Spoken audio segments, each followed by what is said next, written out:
Je veux vous dire une chose. Je pense que le but est arrivé et que les guerres peuvent être annulées.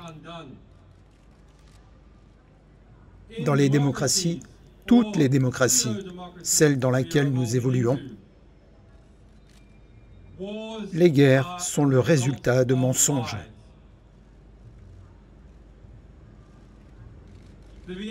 La guerre du Vietnam et la poussée pour l'implication des États-Unis ont été le résultat de l'incident du golfe du Tonkin. Un mensonge. La guerre en Irak, notoirement, est le résultat de mensonges. Les guerres en Somalie sont le résultat de mensonges. La Seconde Guerre mondiale et l'invasion allemande de la Pologne étaient le résultat de mensonges soigneusement construits. C'est la guerre des médias. Interrogeons-nous sur les médias complices, qui sont la majorité de la presse mainstream. Quel est le nombre moyen de morts que l'on peut attribuer à chaque journaliste ?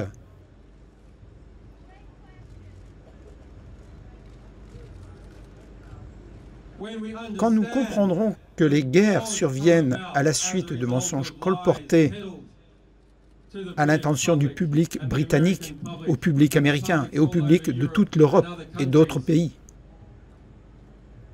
qui sont les criminels de guerre? Ce n'est pas seulement les dirigeants, ce n'est pas seulement les soldats. Il y a aussi des journalistes. Les journalistes sont des criminels de guerre.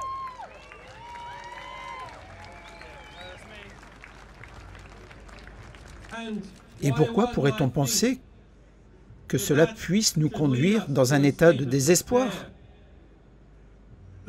Mais la réalité qui est construite autour de nous est construite par des menteurs, est construite par des gens qui sont proches de ceux qu'ils sont censés surveiller.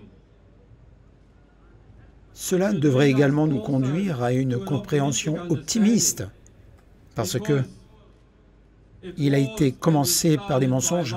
La vérité peut être commencée. La paix peut être commencée par la vérité.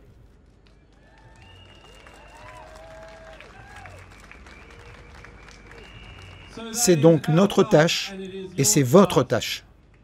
Allez chercher la vérité. Entrez dans le stade et prenez le ballon et donnez-le nous. Et nous le répandrons dans le monde entier.